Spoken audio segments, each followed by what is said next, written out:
back, guys. Welcome back to another video. I missed you guys. I'm sorry I didn't post last Saturday. I took my rest and I took my break, which I'm glad I did. We are back with another video, and for today's video, I'm going to be doing a book haul. And also, this is probably going to be the last time I buy books for a long time. Not a long time, just until I feel like I've cut down on my physical TBR because it's gotten out of hand. I'm buying books and I'm not reading them fast enough. These are all books that I was just like, I've had these on my TBR for forever. Like, I would see them at Barnes and I would be like, I'll get it next time. I'll get it next time. And for some reason, I just told myself, I always say that and I never get it. So that day was the day that I got them instead of just saying, I'll get it next time. So the first book that I want to show you guys is actually on my TBR for this month. And I know I set a TBR in my last video if you watched it. None of those books are on my TBR anymore. Yeah, the first book is Boy 2.0 by Tracy Baptiste.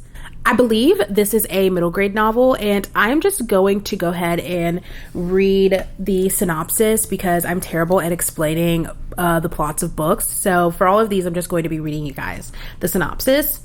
When Cole Keegan has just landed in his latest foster home with a cheerful, noisy, slightly nosy family named the McKays. They seem eager to welcome Cole, but he's wary of trusting them. So he doesn't tell them that a stranger saw Cole drawing chalk art on the street, pulled a gun on him, and fired it. He doesn't tell them the police chased him, and he definitely doesn't tell them that when everything went down, Cole somehow turned invisible. But he did. Yeah. I read that and I was like, okay, yeah. Now he has to figure out how it happened. Is he a superhero, a science experiment, some kind of mutant? Is that why he has no family of his own?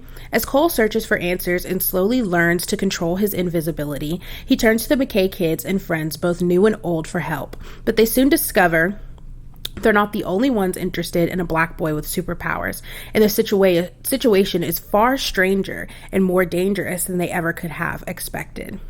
With unforgettable characters, snappy dialogue, and an action-packed plot, Boy 2.0 is a powerful page-turner exploring the challenges and celebrating the joys of being a black kid in America and showing what it takes to be a 21st century superhero.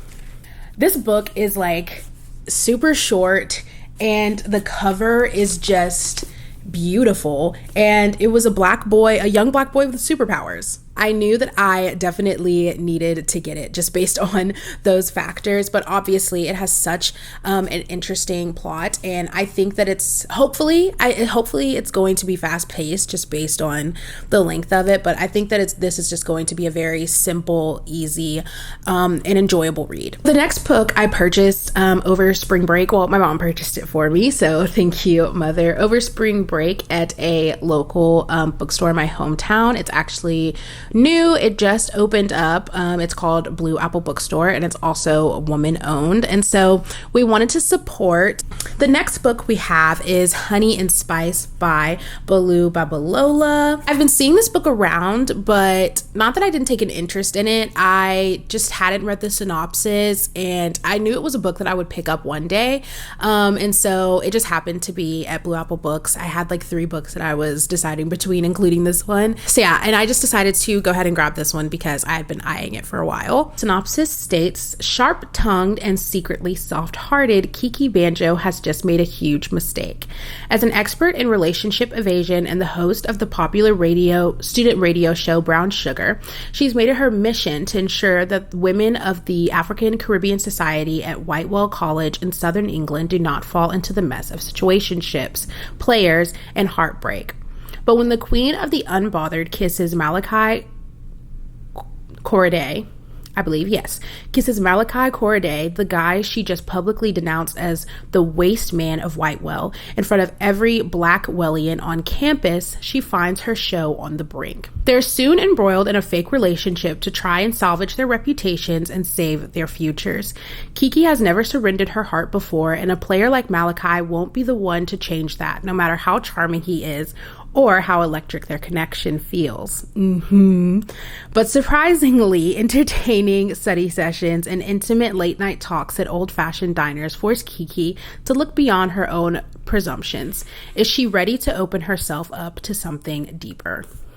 So that is Honey and Spice. The next book we have is She Drives Me Crazy by Kelly Quinlan. And my best friend Gianna actually read this and she gave it 5 stars. She loved it. It's YA and it's queer. So yeah, definitely grabbed it. And I'll read the back. I have known about this book for a while, but it just wasn't one. Like I said, these are books that I just like eyed and was like, I'm going to get it one day, and never did. After an embarrassing loss to her ex-girlfriend in their first basketball game of the season, 17-year-old Scotty Zajac. It's Zajac. So Zajac. I don't know why I want to say. Anyways, Scotty Zajac gets into a fender bender with the worst possible person, her nemesis, Irene Abraham, head cheerleader of the Fighting Reindeer. Irene is as mean as she is beautiful, so Scotty makes a point to keep her distance. When the accident sends Irene's car to the shop for weeks' worth of repairs, and the girls are forced to carpool, their rocky start only gets bumpier. But when an opportunity arises for Scotty to get back at her toxic ex and climb her school's social ladder, she bribes Irene into an elaborate fake dating scheme that threatens to reveal some very real feelings.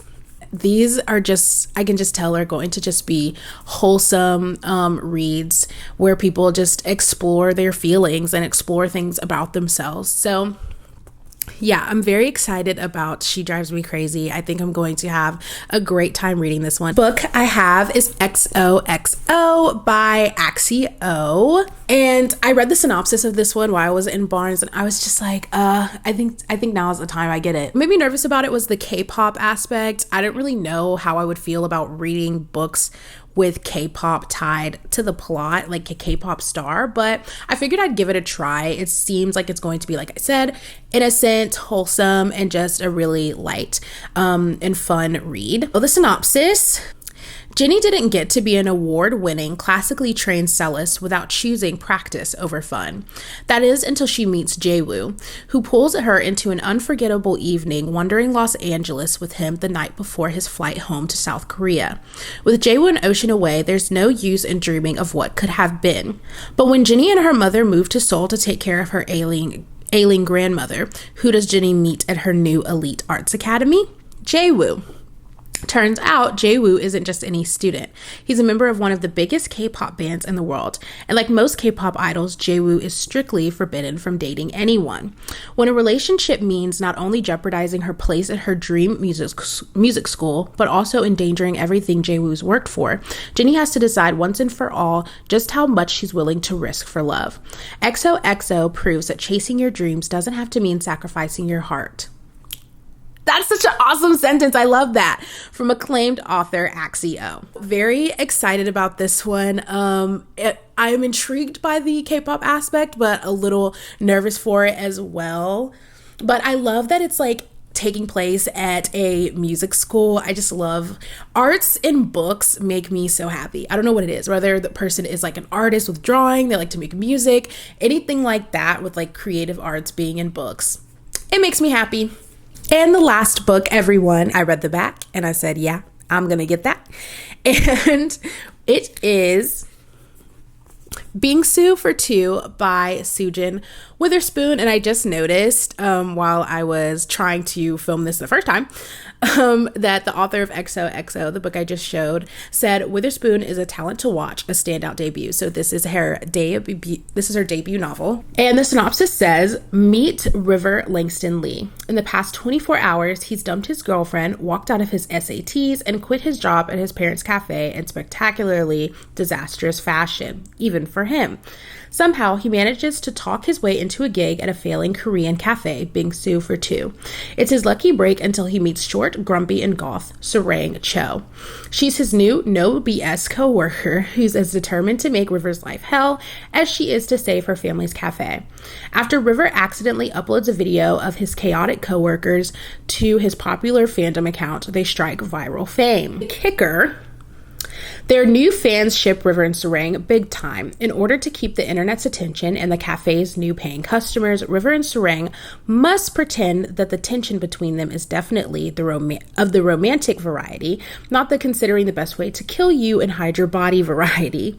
But when Bingsu for Two's newfound success catches the attention of River's ex in his parents' cafe around the corner, he faces a choice. Keep letting others control his life, or stand up for the place that's become home, and a green-haired girl who's not as heartless as he originally thought. Obviously, this sounded just so cute and so adorable. What made me really want to try it was it kind of reminded me of Love in Winter Wonderland. I read that over Christmas. I just really loved in Winter Wonderland, and I figured trying it out, kind of just trying out that same kind of like plot line, but in a different story, especially as one that sounds as sweet as this, was something that I really wanted to try and read.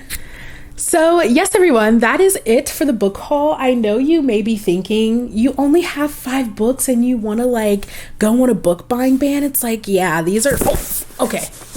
Let me not try and do that, actually. These are the books, and I'm super excited about all of these. I think as I've grown up just as a reader and kind of trying out new types of books and new genres and getting older, right, and reading more like adult novels and adult fiction and things like that, and reading just kind of straying away, I guess, from the YA genre. Coming back to it, it's always just like YA is just such a refreshing genre. For me, has the best escapism. It makes me want to dream again, just watching these like high schoolers. Like, I'm not that far removed from high school though, I guess, but just watching these high schoolers just grow up and just learn things. And then it's also just like, even at your age, when you're like old, when you're older than these kids in these books, you're like learning from them and their experiences.